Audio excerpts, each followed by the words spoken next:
Morning. Let's go to our verse. It's in Jeremiah chapter 6, verses 16 and 17. And today I'm going to talk as we discuss recovering the doctrines of the Bible. We could actually say lost doctrines. They're still in the book, but they seem to be lost from the pulpits of America. And as we go through this, we're going to go back to Exodus 20 in a minute, where we were a week or so back. And we're going to talk about the fourth commandment, just the fourth commandment. Remember the Sabbath day. Keep it holy. You see, that's the old paths that God was talking about with Jeremiah. Let's read it. Jeremiah chapter 6, verse 16. Thus saith the Lord, stand ye in the ways and see, and ask for the old paths. Where is the good way? And walk therein. Ye shall find rest for your souls. That's going to be an important part of today's message. Rest for the mind and the inner man. Rest for you in body, soul, and spirit. And ye shall find rest for your souls. But they said, we will not walk therein. Also I set watchmen over you, saying, hearken to the sound of the trumpet. But they said, we will not hearken. And so here we have again these verses during a time in Judah's history where judgment is imminent. It's coming. Again, for the background, to remind you, it's during the midst of a revival. And not a superficial revival. It was a real revival. Josiah was actually doing what God required of them under the law. However, it was too late. We may say, and we may imagine that many people were standing on in the gallery or galleries applauding his efforts, but they weren't changing. And I want to remind you, and I was thinking about this, with all of the mega churches that we have and all of these superstar pastors, good or bad or indifferent, nothing in America is changing much. And why is that? It's exactly what happened in Jeremiah's time. It was lip service. The worship was lip service. We love you, we'll serve you, and they weren't. And that has to change. And the only place where I can really be influential is here, right here, with you. You know, look at, I'm on my phone probably more than most of you because I use it as my computer. It is a computer. But that has no place in this service. That has no place to be looking at, unless you're looking at a Bible and reading your Bible, that's fine. You should be looking at the speaker. You should be listening to what I'm saying. Because we are living in, look at this synagogue was shot, nine worshipers were killed. But remember, only a year plus back in Texas, 30-something people were killed in the Christian church. This is now, there's no more boundaries, so it would appear, except God. God is our protector. God is our deliverer. And we must pay strict attention to what he tells us to do. So today, I want to accent the fourth commandment. Remember the Sabbath day to keep it holy. So come with me to Exodus chapter 20. We'll read through the 10 commandments. Last time we were here, I was sharing with you on a message that I had entitled, Whatever Became of the 10 Commandments. Today we're just going to accent one of them, the fourth commandment. Exodus chapter 20, God is speaking to Moses, or through rather Moses to Israel. And God spake all these words, saying, I am the Lord thy God, which have brought thee out of the land of Egypt, out of the house of bondage. Thou shalt have no other gods before me. And remember, God has various names, but his specific name is Jehovah, none other. Not in any language. It's still Jehovah. In fact, if you look at hallelujah, no matter where you go in the world, it's always hallelujah. It doesn't change in the language. Neither does God's name. Amen. Thou shalt not make unto thee any graven image or any likeness of anything that is in the heaven above, or that is in the earth beneath, or that is in the water under the earth. Thou shalt not bow down thyself to them, nor serve them, For I, the Lord thy God, am a jealous God, visiting the iniquity of the fathers upon the children unto the third and fourth generation of them that hate me, and showing mercy unto thousands of them that love me and keep my commandments. Quickly, I just want to say this to you. We would all know the answer, but think about it. Would you prefer that your legacy is a curse upon you, your children, your grandchildren, your great-grandchildren? Or would you prefer it as a blessing on you, children? We know which answer. But again, if we don't cooperate with God, if we don't do what he says, it's delusional, it's quixotic. You think there's a blessing, and there's not. And that's what we see in America. I'm a patriot. I'm very patriotic. I love this country. I've always felt called to America. I don't travel to other countries. Maybe someday, but not now. I never have. I feel called as an American to talk to Americans about finding Jesus Christ and following Jesus Christ. And the point is, we say a lot and we sing a lot and we do a lot of things, but nothing has changed. And the problem is that God's people haven't changed. We have to start doing what we're reading. So obviously you want to pick the blessing, okay? But don't be mistaken to think that all you've got to do is, I don't know, say this kind of a magic formula, read the Bible, say some words. This is an instruction book. This is a how-to, so to speak. This explains what we're supposed to be doing, behaving, thinking, and living. And verse 7 says, Thou shalt not take the name of the Lord thy God in vain, for the Lord will not hold him guiltless that taketh his name in vain. So we have 3 commandments. Here's the 4th. Remember the Sabbath day to keep it holy. 6 days thou shalt labor and do all thy work, but in the 7th day is the Sabbath of the Lord thy God. In it thou shalt not do any work. Thou, nor thy son, nor thy daughter, thy manservant, nor thy maidservant, nor thy cattle, nor thy stranger, which would be a Gentile, that is within thy gates. For in 6 days the Lord made heaven and earth and the sea and all that in them is, and rested the 7th day. Wherefore the Lord blessed the Sabbath day and hallowed it. Honor thy father and thy mother, that thy days may be long upon the land which the Lord thy God giveth thee. Thou shalt not kill, and remember that means murder. Thou shalt not commit adultery. Thou shalt not steal. Thou shalt not bear false witness against thy neighbor. Thou shalt not covet thy neighbor's house. Thou shalt not covet thy neighbor's wife, nor his manservant, nor his maidservant, nor his ox, nor his ass, nor anything that is thy neighbor's. 10 Commandments. I want you to look with me at commandment number 4, found in verse 8. Remember the Sabbath day to keep it holy. Now, I'm not going to give you a lot of long explanations, which I could, but it would just bog the message down. I want to simply say that from the beginning of the church era, when the Mosaic law, the ceremonial law, came to an end, but the moral law of God has not only been in existence from the time of Moses, but from the time of creation. And taking the rest on the Sabbath, which is always a Saturday, is considered to be a creation principle.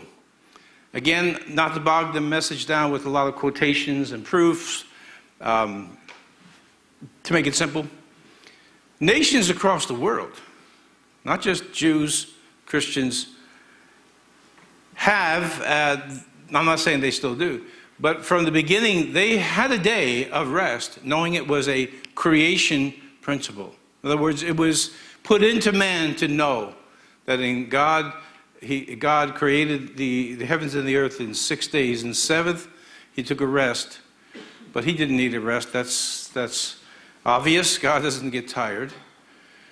But he set an example for humanity, right? All nations. So that when God gave the law to Moses, it was a reiteration of principles known. For instance, you can go to many countries that aren't Christian or Jewish, and they know they have rules that you can't murder, can't steal, can't perjure yourself.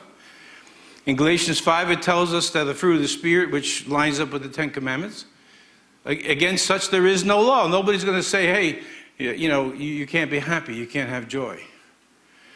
So these are universal principles known by man, primarily now by intuition and conscience, known to Israel, and God wrote them in this Decalogue, the Ten Commandments. He wrote them down with his own finger and said, do these things and live. And our verse of Jeremiah 6, now listen, seek the old ways, seek the old paths, walk in them, and you will find rest for your souls. We live in a world where many people have Epstein-Barr syndrome, or what do they call it? You're tired a lot. Chronic fatigue, yeah. And Christians have it too. But if we obeyed God, we would have rest one day a week. But if Christians are going to adapt the worldly mindset, I'm 24/7. And I want to say this politely, not to insult you, if this is you. You're a fool. Amen. Foolish. You're not too smart. Nobody. You can't run your car 24/7 without it breaking down. And we wonder why our bodies are breaking down. We wonder why our mind is filled with anxiety. For instance, there's a lot of bad news, and it's getting worse. Does that frighten you? And if it does, I'm sorry because you're nodding your head. I got to tell you, it shouldn't. Exactly. It should disturb you because people are getting hurt and killed. But frightened, no, because remember, when the judgments fell on Egypt, right here, when the judgments fell on Egypt, Moses at least knew that this was their deliverance. This was the signs. It wasn't good for Egypt. Remember, they had friends. They had made friends in Egypt, no doubt. They were slaves, but they still had friends. Masters, perhaps, they loved, families. But they were going to die, the firstborn, all these plagues.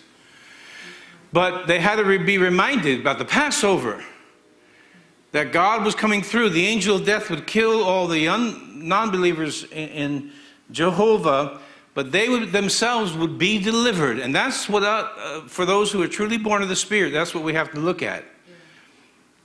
These judgments on the world are sad. We can empathize, we can sympathize, we cry, we're moved. They're sad. But it's still the signs of the coming of Christ, to judge the living and the dead, and to come for his church, as he said in John chapter 14, if I go, I will come again. Let them laugh, let them mock, let them do whatever they say, starting with the scientist and the smartest of the smart. That would include all types of people out there. Your system isn't working either. So leave us alone if we believe the Word of God, which has always been the best-selling book in the world and still is. And mock us if you will. But the signs and the evidence that God wrote the Bible are, in my mind, a slam dunk in any court of law for an unbiased judge, someone without prejudice. And so here, God says now, first he says, remember. We are a people who are prone to forget. I give you this statement all the time from George Santayana. Those who cannot remember the past are condemned to repeat it. Now, not only history past, countries and nations and so forth, but we forget our own past. And God says here, remember. Remember what I said here. Of course, it would apply to the other 9.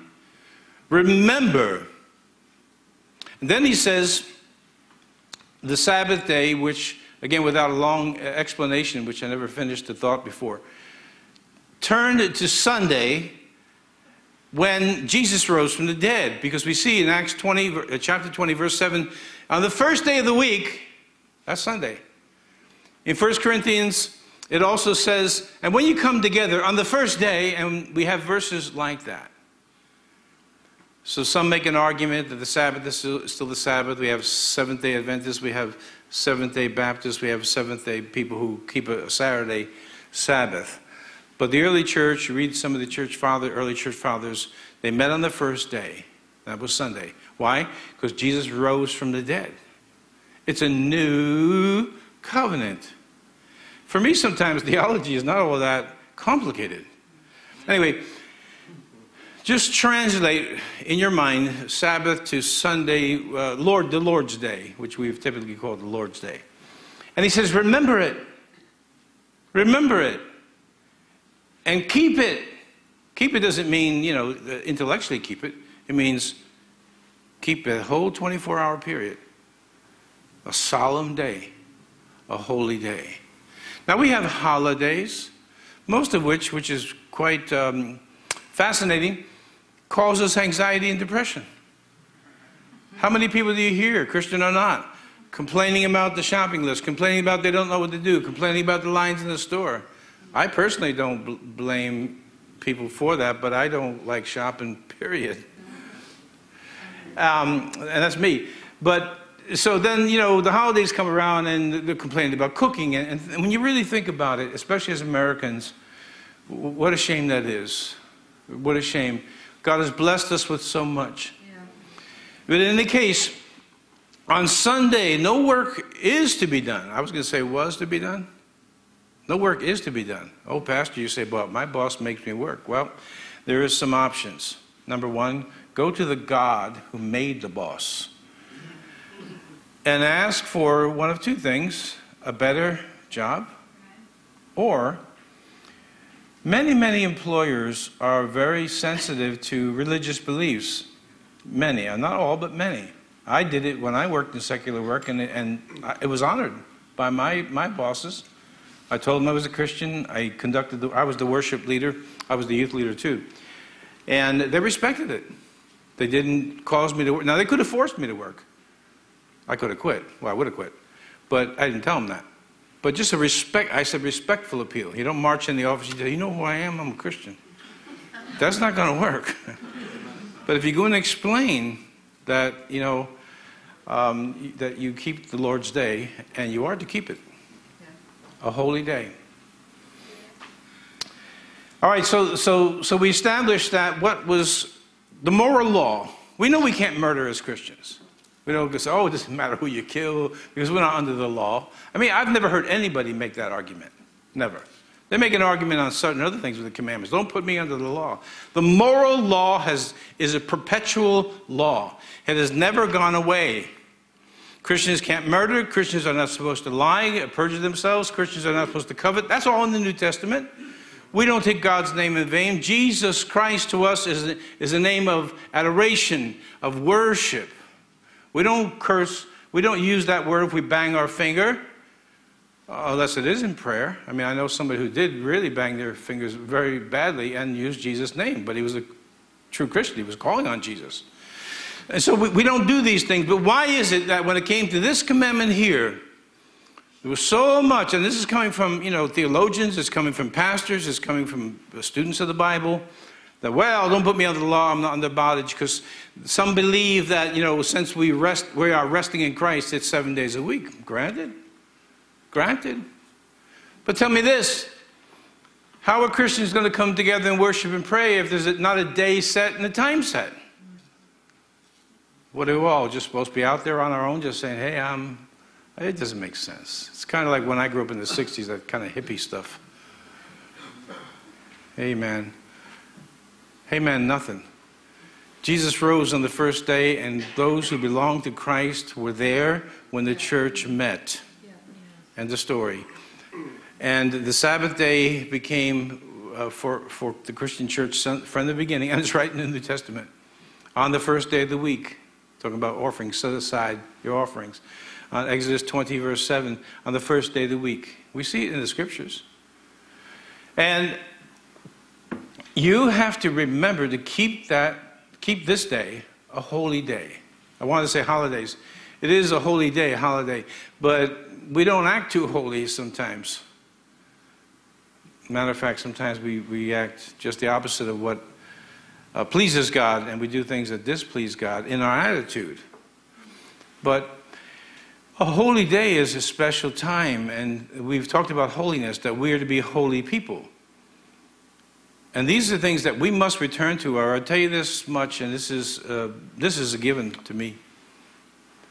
If we do not do what God says to do, what we're seeing happen is going to increase more and more and more and more. And one day, God help us, God forbid, but one day it's going to touch home.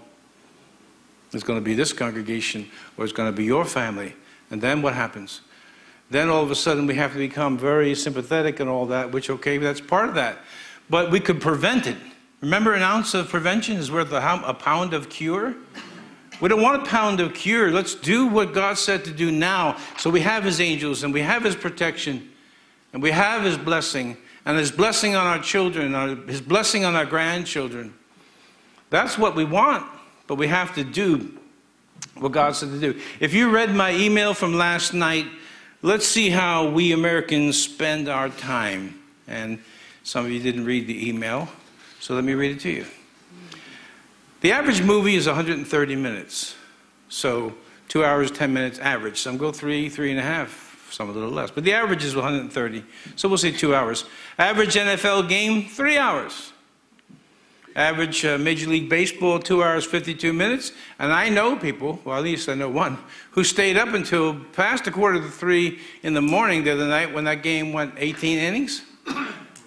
And back at it again the next night. But the average game is 2 hours, 52 minutes. As I told you, NFL, movies, Major League Baseball, NBA game, 2 hours, 30 minutes on average. People will sit in front of that TV every night and watch this. When Pastor Ray says, we're going to stretch our services longer. Now, you haven't done that, but I had people in the past who would do that. Come in my office. A woman came in my office one time telling me I was breaking up her family. And, you know, of course, I want to know, how am I breaking up her family? And she claimed, because you're having prayer meetings early in the morning. I mean, this is lunacy. You know, you think I was saying to her husband, go out and get drunk. It don't matter. I was talking about a prayer meeting. I tried to start a Sunday school back when I first got here because they didn't have one. We have one now. Tried to start a Sunday school, and I almost had an uproar. It was almost a riot, like you see in those monster movies, you know, that come for the monster with things. You would think what I said. I actually told the people, you know what, forget about Sunday school. I won't start it. Well, eventually I did. But I said, I didn't say, you know, we're not coming to your house. We're not Nazis. This isn't a Schützenstaffel. We're not coming to your house with a gun and say, you're going to Sunday school. If you don't want to go, don't go. But don't disturb the peace of the pastor and the church. The hour in which we live now is calling for some really serious measures, and that means we got to be serious about God. If that's not what you're looking for, go someplace else. As for me and my house, the one that I own, that roof down to the basement, I own it. Christ is the unseen guest all the time. Always. That's my house. You've got to take care of your house, but if we all take care of our houses together, we'll have a congregation. We'll be walking in fellowship. We'll be walking in the Spirit. We'll be walking together. Americans still spend more time watching TV than all other leisure activities combined. Americans average 5.3 hours of leisure time per day. Wish I could come to prayer, Pastor. Seriously? You know, you better hand that to some other pastor. Because I do my homework. I spend my entire week not just reading my Bible, but I research a lot of stuff. We don't have time. I told you a week ago, now I got the statistic. We are a generation that has more leisure time than any other generation. We're not a generation of farmers, as people were in times past. 5.3 hours per day. And then we say, well, you know, so. And again, I'm not saying you say it, but people do. 5.3 hours of leisure time per day, 4.8 hours on weekdays, and 6.5 hours on weekends and holidays, and over half that is spent in front of the television. I think, don't you? And I watch television, but I discipline my time.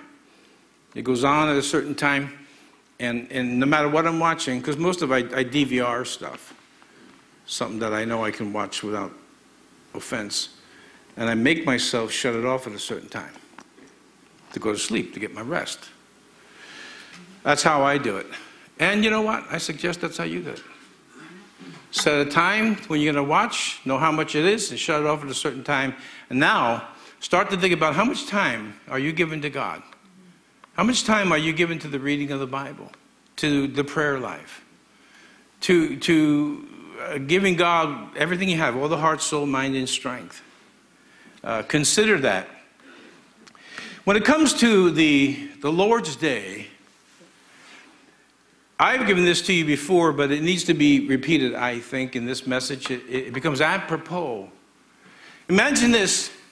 Well, of course, now people are coming in all over the borders. And this mess that we have all across the board, from our Congress and the White House and whatever else, is all the results of disregarding what's in this book. All the results of disregarding what's in this book. Anyway, I wanted to say, when people came to Ellis Island, but that's no longer in existence, and you had to be sponsored to come to America. Teddy Roosevelt, he insisted that immigrants become Americans, like in thought, which many, I've told you over the years, my favorite uncle, we called him Uncle Mike. He was an immigrant from Ireland, just a fantastic, admirable man. Smart, with maybe, 6th grade education, not much. Male letter carrier, but he read and read and read and read and read. He was a gentleman. He was one of those guys in the days when you have a hat, he would tip his hat with any lady he saw. Praise God. Any lady he saw, he'd tip his hat. He was always my hero, and for most of the people in our family, Uncle Mike. And I said to one of my cousins a few months back, talking about his grandfather, I said, your grandfather was always one of my heroes. And then a little later, I was sharing how, how proud I am to be an American. And they said this to me, something I didn't know. He said, that's funny. He said, my grandfather was, I was always proud to be Irish. He said, that's funny. He said, my grandfather was proud to be an American. Now, they came from Ireland. But there was a day when you held up your papers of naturalization, and you were proud to be an American. Well, I won't go through all the obvious and what you know. But here, as Americans, we long for the day that this may happen again. God help us. It is still true, however, that nothing strikes a foreigner on his arrival in America more forcibly than the regard paid to the Sabbath. That's the Christian Sabbath. There is one in particular of the large American cities in which all social movements begin to be suspended, even on Saturday evening. You traverse its streets at the hour at which you expect men in the middle of life to be engaged in business and young people in pleasure, and you meet with solitude and silence. Not only have all ceased to work, but they appear to have ceased to exist. Neither the movements of industry are heard, nor the accents of joy, nor even the confused murmur which arises from the midst of a great city. Chains are hung across the streets in the neighborhoods of the churches.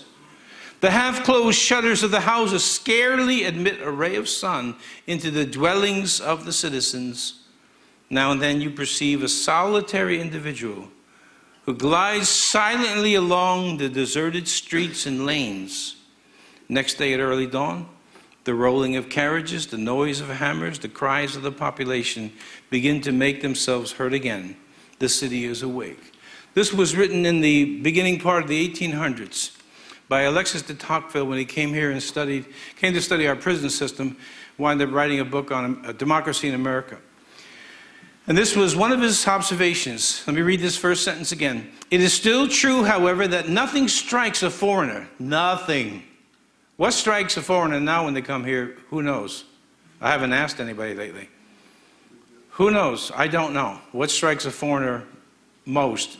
But in the days of de Tocqueville, his opinion was this. It is still true, however, that nothing strikes a foreigner on his arrival in America more forcibly than the regard paid to the Sabbath, Christian Sabbath. Nothing. In other words, foreigners, and they're coming, many of them were coming from European countries, they're stunned. Did you know Stonewall Jackson, Thomas Jonathan Jackson, the Confederate leader, he was what we would call a Sabbatarian. He was one who believed in keeping the Lord's Day. Did you know he would never fight a battle on a Sunday? He wouldn't. And of course, if he was attacked, You have to fight. If that was a Sunday, then the Sabbath would become Monday. If the battle was Sunday, Monday, then it was Tuesday. And now he's a general. Generals can pretty much do what they want. And what he would do with his soldiers is they were only allowed to rest, read the Bible, maybe write a letter home. That was it. Everybody under his command obeyed the same habit that Thomas Jonathan Jackson had, keeping the Lord's Day holy. So if he had a plan to attack, let me say it again. If he had a plan to attack, it would be Saturday or Monday. I mean, I thought I was extreme. And some of the things that I won't do. But he would not plan an attack. He would not attack on a Sunday. He would not fight on the Sunday unless he had to. And then if that was the case, then Monday was the Sabbath, or Tuesday. And this is America. This is our history. This isn't just some group of extremists like Pastor Ray. Well, he's extreme. No, I'm not. I'm an American, and I'm a Christian, and I know my history. And I know my Bible. More important than my history, I know my Bible. And if we're going to live holy, then we got to keep the Lord's Day a holy day. And we don't have bells here. But if we did, and this church here behind us just started ringing the bell, and I love that sound. I've always did. You know, when it goes off with the chimes. And when the bell is called to round up the people to come to meet for church services where we're going to read the Word of God and pray and worship and so on and so forth, everybody comes. Because that day is holy. The Lord's Day is holy. It's not a day to work. And again, you know, our God is able to do exceeding abundantly above all that we ask or think. Your boss says, like Pilate says, don't you know I have the power to fire you and take your money? And your response is, you'd have no power if it weren't for my God who gives you that power. Amen. I've been blessed. I've been blessed in the respect before. I was almost 30 years old before I went into ministry. So don't look at me like I'm an armchair quarterback telling you what to do, but I've never really worked a day in my life. I've worked all my life. I've been working for 50 years. I know what it's like to do construction. I know what it's like to carry concrete. I know what it's like to carry sheetrock. I know what it's like to make jelly donuts. And I can make a mean jelly donuts. I mean it. So bad that so good that the baker kept telling me, the owner kept telling me, you're pumping it too much. You're pumping it too much. A little extra pump. Jelly donut looked like a football. Because I knew all my friends were coming in for mass. And those things were coming out like. I've worked as an X-ray technician. I've delivered mail in snow and heat and hail, and I got that mail through. I've been bitten by dogs. But when it came to Sunday, from the day I was a Christian, I even went to church before I was Christian, I would not work on that day. And God honored it. Oh, let me just go off topic for a little bit. Tithes and offerings. You wonder why you never have enough? Because God is holding back. Now, you know that I'm not one of those money-grubbing, manipulative, false teachers and prophets. But the principle is still true.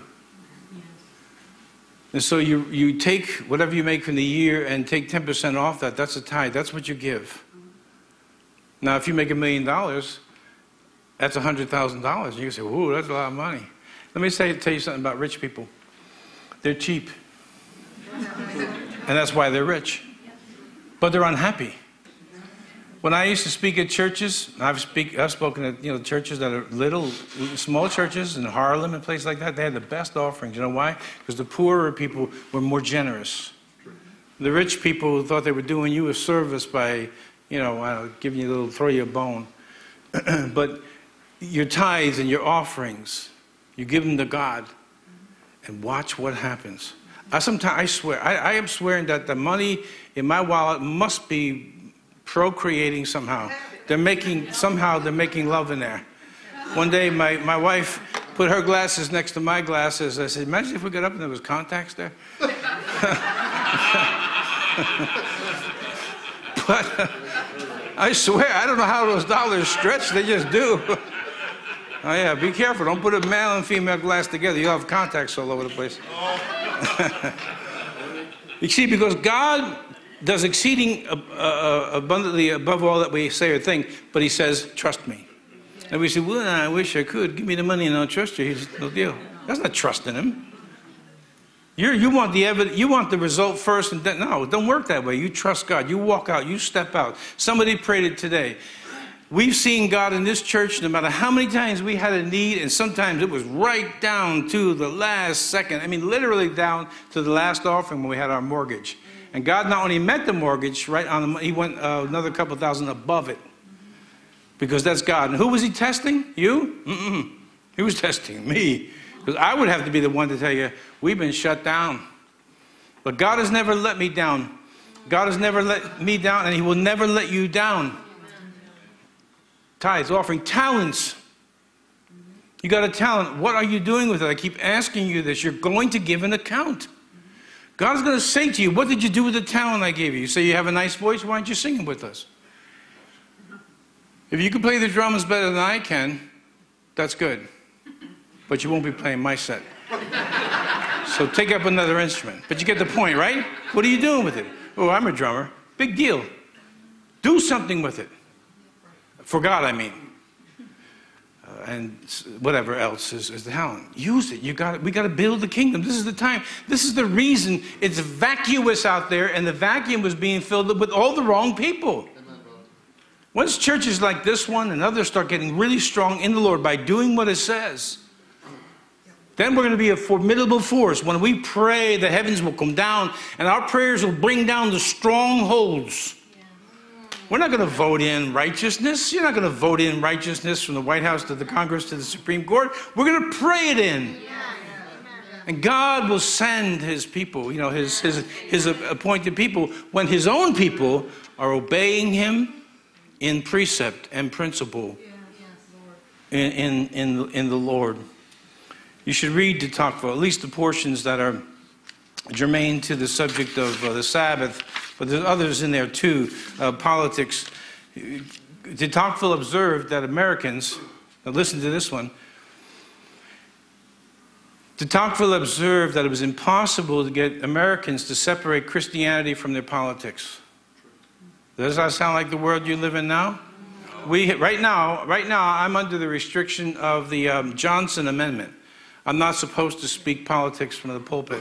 I saw a thing on the social media from a Catholic priest, and he's telling preachers, all kinds of preachers, don't be afraid to preach politics.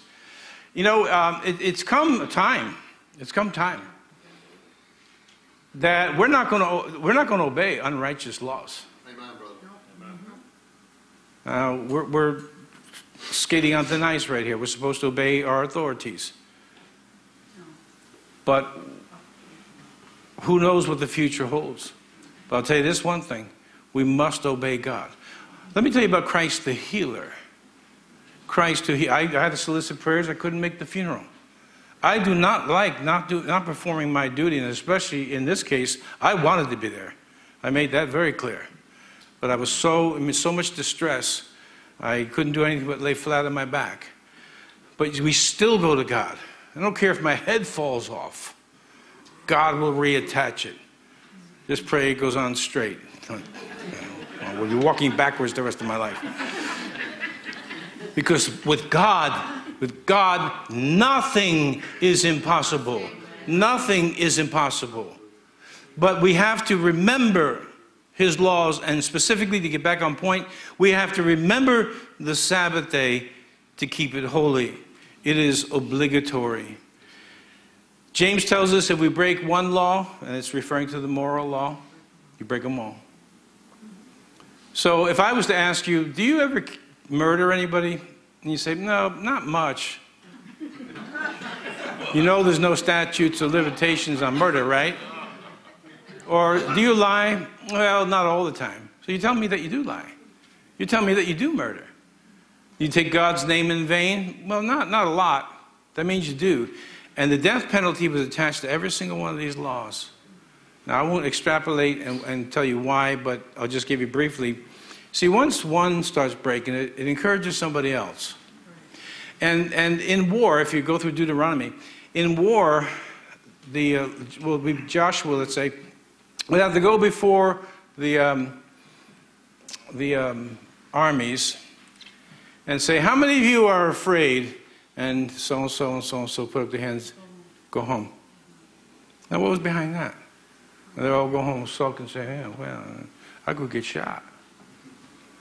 You could get shot? When people join the military, what are they thinking? When they're teaching you how to fire a gun, what did you think that was for? The 4th of July? The ceremony? That gun is designed to kill somebody. Same with police officers and others who carry weapons legally. Joshua would say, if you're afraid, you go home. And this is the reason why, because they start saying, you know, I heard those guys are big. I heard they're strong. And somebody who's a little bit on the line says, they are? Yeah. And then all of a sudden, before you know it, you come back out as the general, as the leader, and there's a whole spirit of discouragement. And, well, I'll use the word heck. But you remember the slogan from the 60s? Heck no, we won't go. Heck no, we won't go. Well, it's a debatable point about Vietnam, maybe other wars too. But for most of these people, in my own opinion, they were just cowards. They wanted to sit around and smoke pot and have sex. While brave men were dying on, and still are, I mean, I said men, it was mostly men back then, now it's men and women, in battle. Or other people are sitting at home enjoying the freedoms that they have provided, with their legs blown off, or their eyes blinded, or their death. And so it's a biblical principle. You're afraid? Go home. Let's go home. But God hath not given us the spirit of fear, but of power and of love and a sound mind. You want to know what's odd? John sitting back there. John's about the same size as Goliath. And I tried to picture him standing up and me on my knees, but they'll be about the right size of this little David taking on Goliath, you know? And him laughing because he's killed, you know, hundreds and hundreds of soldiers, including Israeli soldiers. And David, a little boy, ruddy cheeks, little red cheeks, keeping sheep. Go take the lunch to your big brothers. And he's looking around and he sees, well, not John, but he sees this giant. He says, who is this uncircumcised Philistine? I mean, I don't know what else we can make as a comparison to that, but that wasn't a compliment. Who's this? He's not one of us. He don't have God. They're all in the trenches, the big guys, you know, muscular guys, sharpshooters. And he says, I'll go.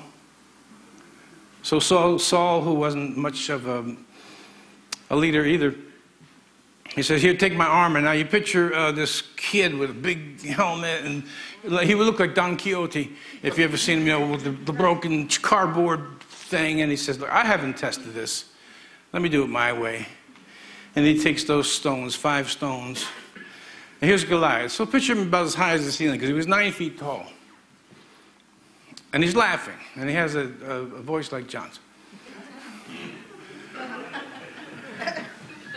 Now for me, being Irish American, I'd say, you laughing at me? You come to me with a, he said, you know, Goliath said, what am I, a dog? What am I, a dog? You send out this little kid? Come here, I'm going to cut your head off. And David said this. Now remember, he's a little kid. No, not a little kid, but he's a teen. Ruddy cheeks, kind of wet behind the ears, they thought. He said, you know, you come to me with a sword and a spear, shield. I come to you in the name of the Lord of hosts. Now remember, he's not just going to a temple. Well, there was no temple. He wasn't going to the tabernacle and just saying things he didn't do. He was living the life. That's the point. He had the power. And all he had was a stone. This giant was saying, come here, I'm going to cut your head off. He said, no, no, no. Today, I'm cutting your head off. Amen. And he take the first stone. Wow, wow. Boom. Now everybody's like, yeah, we did it. We did nothing. David did it. We beat him. We didn't do anything. David did it, because David was a man of courage, and both of them are catchy. If you're around somebody who's ambitious, you know, somebody who's got life in them, it kind of catches on. And when you're around someone who's dolorous, how's this, I have them in my life, how's it going? There's another problem. And sometimes I'm just saying, please, man, please just shut up. I don't say that, but I'm like, please, do you ever have a good day? And it's catchy. After a while, you start saying, yeah, I got problems too. Yeah, it is a bad day. It's been raining for 3 days, 4 days, 4 months. No snow. Not yet, but it'll probably snow tonight. And the wind will blow my roof off. That's a catchy spirit. But then when you have a man of courage to say, my friend's coming up from Florida to visit. And I told him, I said, I'm going to show you how to use my snowblower. And he started laughing. Yeah, no more snow blowers for me. I said, then you take a shovel and you do the sides. He said, all right, I'll do that. Enthusiasm and courage is catching also. If David can do it, then you say, you know what, I can do it too. He's still my God too. And if we have one after the other, truly living by the word of the Lord and doing these things, we're going to see the power of God. And one of my prayers in private is this: God, we need to see your power in this age. Heal the sick, raise the dead, do miracles. Not those goofy things that we've seen in times past where it's just a blot on the name of the gospel. This crazy things done in Jesus' name for healings and what have you. But there is a real healer. Jesus Christ is the healer. I'm proof of it. Some of you are proof of it. Christ heals the sick. And we need to see his power. But we will not see his power until we obey and do what he says to do. And when we do, God will honor that. And you'll see amazing things. And it's the truth. It's the truth. And so when it comes back now here again on topic, keeping the Lord's Day a holy day, a special day, it will take work. But this is what I told you about seeking the old paths. It's not just that easy. And for this preacher here, I'm not doing it in theory. While everybody else says, well, then we may not be walking on the same path. But I'm not spending the rest of my life walking in circles. My dog has a habit of chasing his tail. My dog is so smart, and I mean that. He's so smart that he will sit there with his eyes. He knows what time it is. Don't ask me how he knows, but he knows what time it is. When I'm studying early in the morning, once I go like this, he hears me click the button on my smartphone. He knows it's time to eat, and he starts circling his tail, and I always chastise him for that. But you're going nowhere. But imagine your life with scripture verses just going around and around and around and around and around. And you say, oh, so I put so much into the Lord. But you're going in a circle, a very small circle, and you're not going anywhere. We want to grow. We want to go forward. We want to actually see God move. We want to see the miraculous. Let me tell you something. Regardless of people's political opinion and everything else, there's a lot of hurting people in all the camps. All the camps. And if Christ would move again, as we've seen him move in the past, give us a third great awakening, we'll see these people who we never thought would associate with Christ, the church, coming to Christ. Quickly, when you look at Carl Menninger, I brought him to you, a prominent psychiatrist who didn't believe in incarcerating people and prisons were worthless and what have you, not effective, writing a book, Whatever Became a Sin. Even his colleagues were like, what's wrong with Menninger? Whatever became a sin. But when Bob Dylan came along and announced his Christianity, it was having concerts where people outside were handing out gospel tracts. All the churches would come. Handing out gospel tracts, and he was on, and everybody's coming to hear, hey, Mr. Tambourine Man. And he's singing about, and there's a slow, slow train coming. And he's talking about, you must be born again. And they were walking out. His fans were, it wasn't most of them, but a lot of them were really disappointed in what happened to Dylan. But one thing I respect about Bob Dylan, quite a lot I respect about him. When he wrote his songs, he meant what he said, sung what he meant. He had passion.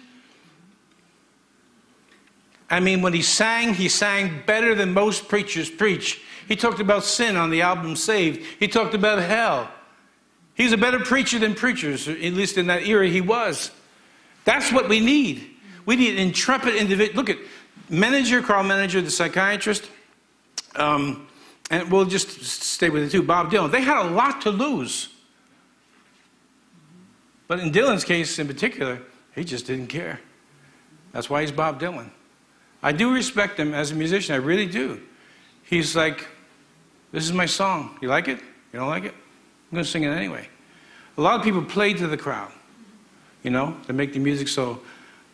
But Dylan just makes his songs and sings them. And when he was a Christian, he was a Christian. And I believe he still is. I just finished a book written by an author on that subject. In any case, the point is that we need to not just read these things, we need to do these things. We remember to keep Sundays as a Christian institution and also as an American institution, because it is. At least it was. Read in Mark chapter 2, verse 27, that Jesus said the Sabbath was made for man. If you were to receive a true prophetic dream, and one that was truly from God, and God says, I have made something for you, would you be excited about that? I would. I'm excited when somebody says, hey, I got a gift for you. I am. I'm a little, I wonder what it is. And Jesus said, listen, the Sabbath was made by God, the Father, Son, Holy Spirit, for you. You want to get rid of your anxiety? And believe me, this is a subject I know well. Keep the Sabbath. But not just the Sabbath, keep all his laws. Depression. I mean, I don't know how you respond to worship, and we're going to sing again, as we have been doing now, at the end of the service. But music moves me. There's few things that can move me to tears, but sometimes I'm listening to certain types of music that just the instrumentality of it can move me to get emotional, you know. Listen to a really good fife and drum corps. Those drums, it moves you. It moves you. And when we sing and we worship God, it's designed to move us and to worship the infinite, the eternal. The God who supplies the job that you have can supply you with anything you need and everything you need. But he says to you and he says to me, do as I say and I'll show you my power. And we try to reverse it. We say, show me your power, Lord. I'll do as you say. God does not negotiate. God says, do as I say, and you will see my power. And so when we come to the Sabbath being made for man, God said, now I made a day for you where you could rest.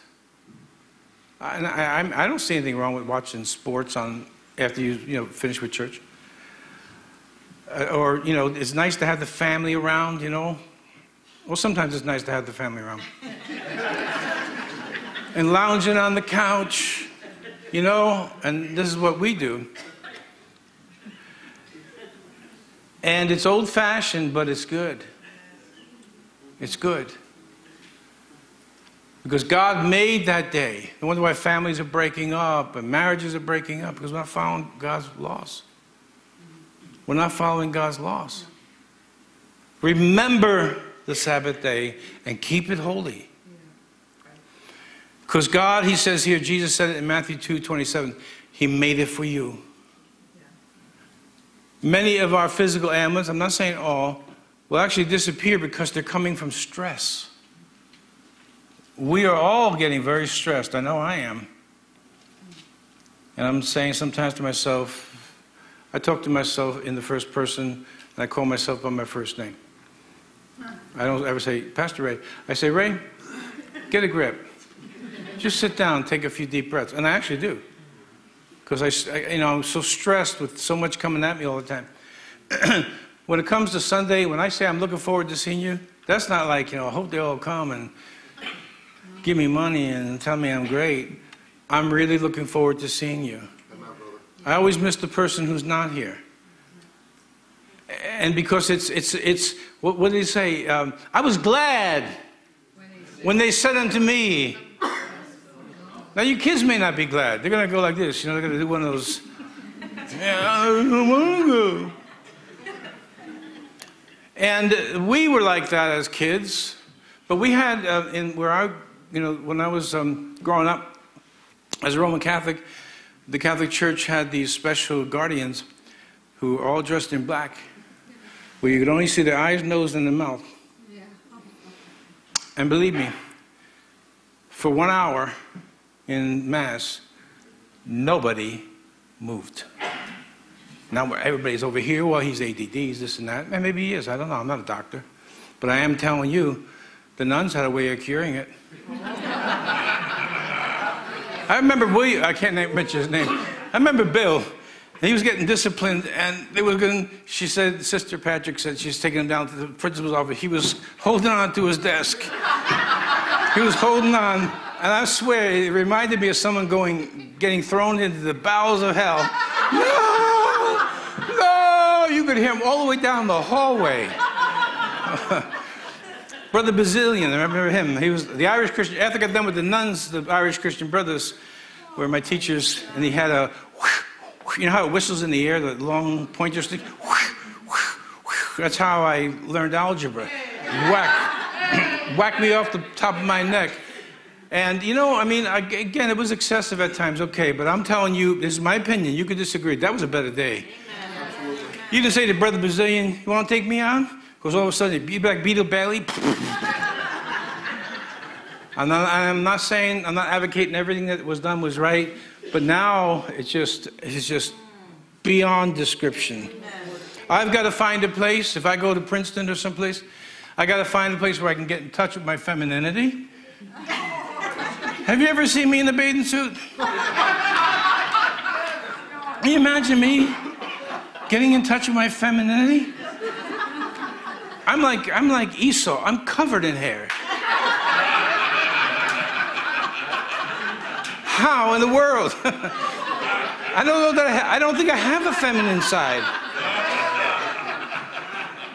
Now what are we going to do in churches? Oh, that message upset him. We have a place where he can get in touch with his feminine side. We don't have no such place. You ought to be thankful we don't have the Sisters of Charity walking around. But the Puritans did. Had a long pole. Long pole. One had a feather on one end and a bar and a little knob on the other end, like a ball-peen hammer. And if Todd fell asleep, we just tickle his nose. And if he didn't wake up, go the other end. It's true. The Puritans did. And they had an hourglass for the young preachers. If they couldn't preach for 1 hour, they couldn't preach. Yeah, take the knob and go. Oh, man. Right off the top of the head. Or tickle with the nose. In the 16th century, you didn't go to church, you got fined by the government. What happened to America? The preachers let us down. The seminaries let us down. The Bible colleges let us down. Now it's time for the rank and file Christian to rise up and say, I will obey God. Now, of course, that's by His grace. This is not works, it's grace. But God is supplying the grace, and we're full of excuses as to why we cannot do this, that, and the other thing. And that is nothing but an excuse, because God is giving us all that we need. So let me finish with this. And I won't turn there, but in Hebrews 10:25, I brought this verse to you many times. It says, and you know, I'll paraphrase it for you. And it says, and when the church meets, don't put it aside as the manner of some people are, or is. The manner of some people is. But so much the more, come together as frequently as possible, as you see the day of the Lord approaching. And we see it approaching. We need each other. We need to be together. We need to have that Hebrews 10:25 verse in our lives so we can worship together, keep making our relationships strong. Because the devil, we heard it in prayer this morning, the devil, he takes what he did with Israel, is he would take the weaker or the lame who were kind of not being able to keep up with the rest of Israel and refine them, the stragglers. Not that they were straggling on purpose. They just were slower, maybe older, and just snatch them away. So now that we tighten up our ranks, we are able to find strength. And I'm telling you this again and again and again. The days ahead are going to be bad. They're going to get worse. I hate to even say it, but that's the truth. They're going to get worse, and we've got to come together. We've got to keep the Lord's Day holy. We've got to give our best to God in all things and trust Him. Let's stand this morning. Musicians, would you join me, please? Singers as well. Remember the Sabbath day to keep